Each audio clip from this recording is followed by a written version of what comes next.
Fluorescent highlighters, essential tools for emphasizing important notes. But have you ever wondered how they're made? Let's take a closer look at the fascinating process behind their creation. It all starts with the production of the highlighter's body. Using an injection molding process, molten plastic is poured into precise molds, forming the outer casing of the pen. The highlighter tip is made from special synthetic fibers. These fibers are carefully cut and shaped to allow smooth ink flow while ensuring durability and precision.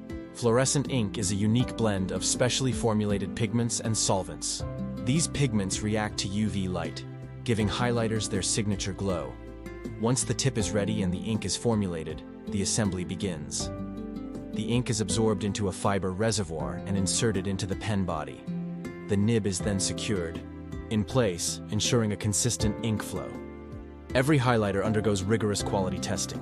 Each pen is checked to ensure smooth ink flow, vibrant color, and long-lasting performance. The final step is packaging and distribution. Highlighters are carefully packed into sets and shipped worldwide, ready to brighten up notes and documents everywhere.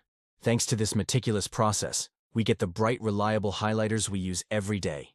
Next time you highlight an important note, you'll know exactly how it was made.